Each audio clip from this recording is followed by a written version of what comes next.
मैं डीएम झा, आप देख रहे हैं स्टोन टैक्समैन चैनल। यदि ये वीडियो आपको पसंद आए तो इसको लाइक करें, और यदि लगे कि इसमें कोई नई चीज़ें हैं, नई जानकारी है जो आपको पहले से नहीं पता थी, तो कमेंट बॉक्स में जाके यस लिखें, अपने फ्रेंड्स के साथ इस वीडियो को शेयर करें। और यदि लगे कि इस वीडियो में ऐसी कोई जानकारी नहीं है जो पहले से आपको पता नहीं थी, या हो सकता है ये वीडियो ही आपको पसंद ना आया हो, तो आप कमेंट बॉक्स में जाके नो लिखें। यदि आपकी रुचि बैंकिंग, इन्वेस्टमेंट, खासकर म्यूचुअल फंड इन्वेस्टमेंट और डायरेक्ट टैक्सेशन में है, और अभी तक आपने मेरे चैनल को सब्सक्राइब नहीं किया है, तो मेरे चैनल को सब्सक्राइब करें और ऑल बटन पर क्लिक करें, ताकि हमारे सभी नए वीडियो की नोटिफिकेशन सबसे पहले आपको मिले। मैं जो कमेंट बॉक्स में यस और नो लिखने को प्रेरित करता हूं, इसका एक ही उद्देश्य है कि मैं यह जानना चाहता हूं कि मैं जो वीडियो अपने व्यूअर्स के लिए बनाया करता हूं, वो उनके लिए उपयोगी हैं भी या नहीं है। नमस्कार। आज हम एक ऐसे नए म्यूचुअल फंड पर चर्चा कर रहे हैं जिसने भारतीय निवेश बाजार में आते ही काफी सुर्खियां बटोरी हैं। Jio Black Rock Flexi Cap Fund. और ये सिर्फ एक और फंड नहीं है, इसे एक अगली पीढ़ी का फंड कहा जा रहा है जो आर्टिफिशियल इंटेलिजेंस, डेटा और ब्लैक रॉक के जाने माने निवेश प्लेटफॉर्म अलादीन का इस्तेमाल करता है। हमारे पास इस फंड की खूबियों, स्टॉक चुनने के अनोखे तरीके और इसके संभावित फायदों और जोखिमों पर कुछ दिलचस्प जानकारी है। तो चलिए इस पर थोड़ी गहराई से बात करते हैं। क्या ये वाकई भारतीय निवेशकों के लिए एक बड़ा मौका है, या बस मार्केटिंग का शोर? देखिए, ये सवाल बिल्कुल सही है। शुरुआत करने के लिए जियो और ब्लैक रॉक की ये जो पार्टनरशिप है, ये अपने आप में खास है। एक तरफ है जियो फाइनेंशियल सर्विसेज, रिलायंस समूह का हिस्सा। हाँ, जिनका फाइनेंस और निवेश को आम भारतीय तक पहुंचाने का लक्ष्य है। उसे डेमोक्रेटाइज करना। टेलीकॉम और डिजिटल में तो वो हैं ही, अब फाइनेंस उनका अगला बड़ा फोकस है, ऐसा लगता है। और दूसरी तरफ है ब्लैक रॉक। इन्हें तो एसेट मैनेजमेंट की दुनिया का गॉडफादर ही कह सकते हैं। उनके पास $12.5 ट्रिलियन से ज्यादा की संपत्ति है मैनेजमेंट के तहत। 12.5 ट्रिलियन, ये तो कल्पना करना भी मुश्किल है। कई देशों की जीडीपी से ज्यादा। हाँ बिल्कुल, लेकिन ब्लैक रॉक सिर्फ अपने साइज के लिए नहीं जानी जाती। उनकी टेक्नोलॉजी, खासकर उनका अलादीन प्लेटफॉर्म। अलादीन, हाँ, इसका नाम सुना है। हाँ, अलादीन, ये रिस्क मैनेजमेंट, डेटा एनालिसिस और पोर्टफोलियो बनाने में दुनिया भर में इस्तेमाल होता है। बहुत पावरफुल टूल है ये। तो जब जियो की पहुंच, उनकी डिजिटल स्ट्रेंथ, ब्लैक रॉक की ग्लोबल एक्सपर्टीज और इस अलादीन टेक्नोलॉजी से मिलती है, तो क्या होता है? यही है जियो ब्लैक रॉक एसेट मैनेजमेंट। उनका मिशन है भारत में निवेश को आसान बनाना, वर्ल्ड क्लास प्रोडक्ट्स आम निवेशक तक लाना, और ये फ्लेक्सी कैप फंड उनका पहला कदम है इस दिशा में। यहाँ असली सवाल आता है फिर, इस फंड की खास बात क्या है? यूएसपी क्या है? बाजार में तो कई सारे फ्लेक्सी कैप फंड पहले से हैं, ये अलग कैसे हैं उनसे? बाजार में अच्छे फंड्स की कमी नहीं है। यहाँ जो मुख्य अंतर है वो है ट्रेडिशनल स्टार फंड मैनेजर वाले मॉडल से हटकर सोचना। कैसे? देखिए, भारत में ज्यादातर फंड्स अभी भी इसी मॉडल पर चलते हैं। एक फंड मैनेजर और उनकी टीम होती है। वो क्या देखते हैं? कंपनी की profit and loss, balance sheet, cash flow, annual reports, con call. आमतौर पर ये टीमें 300-400 कंपनियों पर नजर रखती हैं और पोर्टफोलियो में 30-40 स्टॉक चुनती हैं। जियो ब्लैक रॉक का तरीका, जिसे सिस्टमैटिक एक्टिव इक्विटी या SAE कहते हैं, वो काफी अलग है। वो सिर्फ पारंपरिक डेटा पर निर्भर नहीं है। वो 400 से ज्यादा अलग अलग सिग्नल्स का इस्तेमाल करते हैं। इसमें फाइनेंशियल डेटा तो है ही, साथ में ऑल्टरनेटिव डेटा भी है। हाँ, जैसे कि मान लीजिए इंटरनेट ब्लॉग्स में कंपनी के बारे में क्या बात हो रही है, या कंपनी कितनी जॉब पोस्टिंग निकाल रही है, क्या वो एक्सपैंड कर रहे हैं। अच्छा, ये तो इंटरेस्टिंग है। हाँ, या फिर ई कॉमर्स प्लेटफॉर्म पर उनके प्रोडक्ट की बिक्री का ट्रेंड कैसा है, सैटेलाइट इमेजरी से उनकी फैक्ट्री या स्टोर्स में कितनी एक्टिविटी दिख रही है। अरे वाह, सैटेलाइट इमेजरी भी। हाँ, सोशल मीडिया पर सेंटिमेंट कैसा है, पॉजिटिव है या नेगेटिव। गूगल पर लोग कंपनी या उसके प्रोडक्ट्स के बारे में कितना सर्च कर रहे हैं। ये सब कंपनी की डिजिटल फुटप्रिंट्स और जमीनी हकीकत को पकड़ने की कोशिश है। शायद ये चीजें पारंपरिक रिपोर्ट्स में देर से आए। 400 से ज्यादा सिग्नल, ये तो पारंपरिक एनालिसिस से बहुत आगे की बात लगती है। तो ये स्टॉक चुनने की पूरी प्रक्रिया को कैसे बदलता है? देखिए, जहां पारंपरिक फंड 300-400 कंपनियों को ट्रैक करते हैं, SEE का यूनिवर्स 1000 से ज्यादा भारतीय स्टॉक से शुरू होता है। 1000 से ज्यादा? हाँ, फिर इसमें से लिक्विडिटी, स्टॉक कितना आसानी से खरीदा बेचा जा सकता है, टर्नओवर, ट्रेडिंग में आसानी, इन सब पैमानों पर लगभग 750 निवेश योग्य स्टॉक चुने जाते हैं। तो कवरेज लगभग डबल हो गया। हम्म। फिर इन 750 स्टॉक्स में से हर एक का एनालिसिस होता है उन 400 प्लस सिग्नल्स पर, और हर स्टॉक को एक रूल बेस्ड मॉडल के जरिए स्कोर मिलता है। ठीक है, स्कोर मिल गया, लेकिन सिर्फ अच्छे स्कोर से तो काम नहीं चलता है ना। कई बार अच्छी दिखने वाली कंपनी में भी अंदरूनी गड़बड़ हो सकती है। स्कोर मिलने के बाद एक बहुत जरूरी फिल्टर आता है कॉर्पोरेट गवर्नेंस का।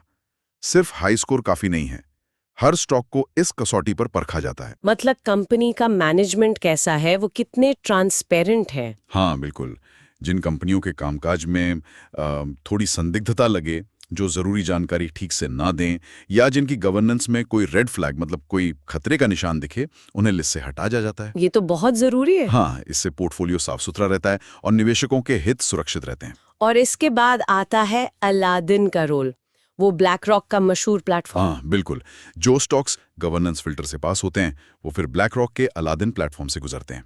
अब यहाँ बात सिर्फ स्टॉक चुनने की नहीं है, बल्कि पूरे पोर्टफोलियो को ऑप्टिमाइज करने की है। पोर्टफोलियो ऑप्टिमाइजेशन मतलब अलादीन देखता है कि पूरे पोर्टफोलियो का ओवरऑल रिस्क कितना है, अलग अलग सेक्टर्स में कितना एक्सपोजर है, स्टॉक खरीदने बेचने की लागत यानी ट्रांजैक्शन कॉस्ट कितनी आएगी। अच्छा। फंड मैनेजर भी अपना इनपुट देते हैं इसमें। ये सब मिलकर ये पक्का करते हैं कि फाइनल पोर्टफोलियो बेंचमार्क के दायरे में रहे, मतलब बाजार से बिल्कुल अलग न हो जाए, लेकिन साथ ही अल्फा जनरेट करने के लिए ऑप्टिमाइज्ड हो। अल्फा यानी बेंचमार्क से ज्यादा रिटर्न। तो अलादीन सिर्फ एक सॉफ्टवेयर नहीं है। नहीं, ये एक पूरी इंटीग्रेटेड निवेश प्रबंधन प्रक्रिया है। ये रिस्क मापता है, ट्रांजैक्शन कॉस्ट का अनुमान लगाता है, डाइवर्सिफिकेशन के लिए मॉडल चलाता है, पोर्टफोलियो का स्ट्रेस टेस्ट भी करता है। स्ट्रेस टेस्ट जैसे ये देखना कि अगर अचानक कच्चे तेल की कीमतें बहुत बढ़ जाएं या रुपया डॉलर के मुकाबले तेजी से गिरे तो पोर्टफोलियो पर क्या असर पड़ेगा। सच तो ये है कि दुनिया के कई बड़े बड़े बैंक और फाइनेंशियल इंस्टीट्यूशंस इस प्लेटफॉर्म को यूज करने के लिए ब्लैक रॉक को मोटी फीस देते हैं। ये सुनने में तो बहुत इम्प्रेसिव है, खासकर ये ऑल्टरनेटिव डेटा और अलादीन का इस्तेमाल। मतलब पहली बार भारतीय रिटेल निवेशकों को शायद उसी लेवल की टेक्नोलॉजी मिल रही है जो खरबों डॉलर मैनेज करने वाले फंड्स यूज करते हैं। हाँ, ये एक बड़ा पॉइंट है। लेकिन वो बड़ा सवाल अब भी है, क्या ये वाकई काम करता है? यहीं पर बैक टेस्टिंग के नतीजे अहम हो जाते हैं। इस एसएई मॉडल को पिछले 10 सालों के भारतीय बाजार के डेटा पर टेस्ट किया गया, 2015 से 2025 तक। अच्छा, 10 साल का डेटा। तो क्या नतीजे रहे? नतीजे बताते हैं कि इस 10 साल की अवधि में एसएई रणनीति ने लगभग 20% का CAGR दिया, कंपाउंडेड एनुअल ग्रोथ रेट। और बेंचमार्क ने कितना दिया? बेंचमार्क यानी निफ्टी 500 TRI, उसने इसी दौरान सिर्फ 15% का CAGR दिया। मतलब हर साल औसतन 5% का अल्फा। हाँ, सालाना 5% का आउट परफॉर्मेंस। सुनने में शायद बहुत ज्यादा ना लगे, लेकिन 10 साल तक लगातार। हाँ, कंपाउंडिंग का असर तो बहुत होता है। बिल्कुल, 10 साल में ये छोटा दिखने वाला अंतर निवेश को बेंचमार्क के मुकाबले काफी आगे ले जा सकता है। लेकिन सिर्फ रिटर्न ही नहीं, एक और चीज महत्वपूर्ण थी, इंफॉर्मेशन रेशियो। वो क्या बताता है? वो ये बताता है कि फंड ने जो एक्स्ट्रा रिटर्न कमाया यानी अल्फा, वो कितना कंसिस्टेंट था। कहीं वो सिर्फ किस्मत या बहुत ज्यादा रिस्क लेने का नतीजा तो नहीं था। इस मॉडल का इंफॉर्मेशन रेशियो भी हाई था, मतलब रिटर्न ज्यादा भरोसेमंद था। अच्छा, और वॉलेटिलिटी, उतार चढ़ाव कैसा रहा? वो भी एक इंटरेस्टिंग पॉइंट है। देखिए, पारंपरिक फंड्स में 30-40 स्टॉक होते हैं। यहां 120-150 स्टॉक रखने की योजना है। 120 से 150 स्टॉक काफी ज्यादा है। हाँ, काफी डाइवर्सिफाइड। इसकी वजह से अस्थिरता यानी वॉलेटिलिटी तुलनात्मक रूप से कम रही। प्रदर्शन किसी एक दो सुपरस्टार स्टॉक पर निर्भर नहीं था। अलग अलग सेक्टर और market cap, large, mid, small, सब में फैला हुआ था। ये मार्केट टाइमिंग या कुछ शेयरों पर बड़ा दाम लगाने के बजाय बहुत सारे शेयरों से छोटा छोटा लाभ कमाने और रिस्क मैनेजमेंट पर फोकस करता है। हाँ, ये बात तो माननी पड़ेगी कि बैक टेस्टिंग सिम्युलेशन होती है, असल प्रदर्शन नहीं। लेकिन ये कि इस मॉडल ने अलग अलग market cycles, bull market, bear market, COVID crash, recovery, सब में लगातार अच्छा परफॉर्म किया, ये इससे थोड़ा ज्यादा भरोसेमंद बनाता है। तो अब जरा फंड की मुख्य बातों पर आते हैं। ये एक फ्लेक्सी कैप फंड है, मतलब ये large cap, mid cap, small cap कहीं भी निवेश कर सकता है। हाँ, पूरी फ्लेक्सिबिलिटी है मैनेजर के पास। वो बाजार के हालात के हिसाब से कहीं भी पैसा लगा सकते हैं। बेंचमार्क निफ्टी 500 TRI है और इसका NFO, न्यू फंड ऑफर, 23 सितंबर से 7 अक्टूबर 2025 तक खुला है। बिल्कुल। फंड मैनेजर्स तन्वी कचेरिया और साहिल छिबरी हैं। दोनों के पास इक्विटी रिसर्च और पोर्टफोलियो मैनेजमेंट का अच्छा अनुभव है। और लीडरशिप टीम? लीडरशिप टीम में सीईओ सिड स्वामीनाथन और सीआईओ ऋषि कोहली हैं। दोनों को ग्लोबल एसेट मैनेजमेंट और क्वांट रणनीतियों का गहरा अनुभव है, तो टीम भी काफी अनुभवी लग रही है। और लागत, एक्सपेंस रेशन कैसा है? ये एक अच्छी बात है इस फंड की। डायरेक्ट प्लान के लिए जो अनुमानित एक्सपेंस रेशियो है वो करीब 0.5% है। सिर्फ 0.5%? हम्म। फ्लेक्सी कैप कैटेगरी में? हाँ, इस कैटेगरी के ज्यादातर एक्टिव फंड्स को देखें तो ये बहुत कॉम्पिटिटिव है। ये तो काफी कम है। और एक और अच्छी बात, इसमें कोई एग्जिट लोड नहीं है। एग्जिट लोड नहीं है, मतलब पैसा निकालने पर कोई चार्ज नहीं। हाँ, ये निवेशकों को काफी फ्लेक्सिबिलिटी देता है। ठीक है, तो अब सारी बातों को समेटते हैं। फायदे और नुकसान, अगर कोई इसमें निवेश करने की सोचे तो मुख्य प्लस पॉइंट्स क्या हैं? ठीक है, पहला और सबसे बड़ा फायदा तो यही है कि ये भारत का पहला सिस्टमैटिक एक्टिव इक्विटी यानी एसएई फंड है। ये मशीन इंटेलिजेंस और इंसानी सूझबूझ का मिश्रण है। इसका मकसद है निवेश के फैसलों में बायस कम करना, अनुशासन लाना। दूसरा, 120-150 स्टॉक के साथ वाइड डाइवर्सिफिकेशन। रिस्क काफी फैल जाता है, एक दो स्टॉक खराब भी करें तो बड़ा असर नहीं पड़ेगा। हाँ, ये जरूरी है। तीसरा, ये अलादीन प्लेटफॉर्म से पावर्ड है, वो वर्ल्ड क्लास रिस्क और पोर्टफोलियो मैनेजमेंट सिस्टम जो अब रिटेल निवेशकों के लिए भी उपलब्ध है एक तरह से। टेक्नोलॉजी का फायदा? बिल्कुल। चौथा, लागत। डायरेक्ट प्लान का खर्च करीब 0.5% और कोई एग्जिट लोड नहीं। ये बहुत अट्रैक्टिव है। और आखिर में वो मजबूत बैक टेस्टिंग के नतीजे, 10 साल में बेंचमार्क से सालाना 5% ज्यादा रिटर्न, वो भी ज्यादा स्थिरता के साथ। तो कागज पर तो ये काफी सॉलिड दिखता है। सही है। और संभावित कमियां या चिंताएं, किन बातों का ध्यान रखना चाहिए? देखिए, पहली बात तो ये कि ये एक नई एएमसी है। जियो ब्लैक रॉक का फंड हाउस के तौर पर भारत में अभी कोई लाइव ट्रैक रिकॉर्ड नहीं है।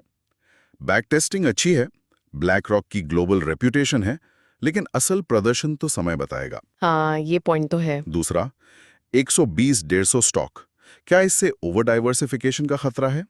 मतलब कहीं पोर्टफोलियो इतना फैल ना जाए कि वो बेंचमार्क जैसा ही बन जाए और अल्फा कमाने की गुंजाइश कम हो जाए। ये एक थ्योरेटिकल रिस्क है। हो सकता है। तीसरा, ये फंड अपने मॉडल्स पर बहुत निर्भर है। अगर बाजार में कोई अचानक बड़ा शॉक आता है, जैसे कोविड जैसा संकट या कोई बड़ा पॉलिसी चेंज, तो क्या मॉडल उसे तुरंत पकड़ पाएंगे? शायद शॉर्ट टर्म में परफॉर्मेंस पर असर पड़ सकता है। मतलब ब्लैक स्वान इवेंट्स को हैंडल करना एक चैलेंज हो सकता है। हाँ, कह सकते हैं। तो आकर्षक क्षमताएं हैं, लेकिन कुछ जोखिम भी हैं जिन पर ध्यान देना होगा। तो फिर कुल मिलाकर ये फंड किसके लिए ज्यादा सही रहेगा? किन्हें इस पर विचार करना चाहिए? मेरे हिसाब से ये उन निवेशकों के लिए अच्छा हो सकता है जो इंडिया की लॉन्ग टर्म ग्रोथ स्टोरी में विश्वास रखते हैं और एक ही फंड के जरिए लार्ज, मिड, स्मॉल कैप तीनों में एक ब्रॉड डाइवर्सिफाइड एक्सपोजर चाहते हैं। अच्छा। ये उन लोगों के लिए भी है जो किसी स्टार फंड मैनेजर की गट फीलिंग या बायस पर निर्भर रहने के बजाय डेटा ड्रिवन, रूल बेस्ड, अनुशासित प्रोसेस पसंद करते हैं। Process oriented investors. बिल्कुल। और हाँ, लंबी अवधि के निवेशकों के लिए 5 साल या उससे ज्यादा, क्योंकि ऐसे ही जैसे तरीके लॉन्ग टर्म में ही बेहतर काम करते हैं। और वो निवेशक जो अलादीन जैसे इंस्टीट्यूशनल ग्रेड टूल का फायदा उठाना चाहते हैं रिटेल कॉस्ट पर। ठीक है। और किसे शायद इससे बचना चाहिए या कम से कम अभी इंतजार करना चाहिए? जो लोग क्विक शॉर्ट टर्म गेन्स ढूंढ रहे हैं उनके लिए नहीं है।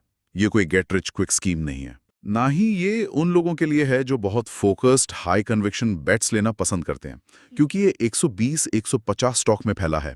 तो ये आपको किसी एक स्टॉक से मिलने वाला वो रातों रात 30-40% रिटर्न वाला थ्रिल शायद न दे पाए। हाँ, वो निवेशक जो इस बात से थोड़े अनकंफर्टेबल हैं कि ये एक नई एएमसी है जिसका कोई लाइव ट्रैक रिकॉर्ड नहीं है, वो शायद 1-2 साल रुककर इसका रियल वर्ल्ड परफॉर्मेंस देखना चाहें। तो संक्षेप में कहें तो ये फंड लंबी अवधि प्रक्रिया पर भरोसा करने वाले निवेशकों के लिए सबसे ज्यादा फिट बैठता है, जो स्थिरता को महत्व देते हैं। लेकिन जो तुरंत रिटर्न चाहते हैं या नई मैनेजमेंट स्टाइल से हिचकेते हैं, उनके लिए शायद ये बेस्ट ना हो। फ्रेंड्स, ये वीडियो क्लोज करने के पहले मैं कुछ डिस्क्लेमर देना चाहता हूँ। मैं कोई म्यूचुअल फंड एडवाइज़र या फाइनेंशियल प्लानर नहीं हूँ। मेरे पास MFI के कोई रजिस्ट्रेशन नंबर नहीं है, न ही मैंने सेबी के कोई एग्ज़ाम पास किए हैं, न ही मेरे ऑफलाइन या ऑनलाइन कोई म्यूचुअल फंड पे क्लासेस चला करते हैं। ओपन डोमेन में जो भी इंफॉर्मेशन अवेलेबल होते हैं उसके बेसिस पे मैं आम लोगों के लिए आम वीडियो बनाया करता हूँ। Thank you.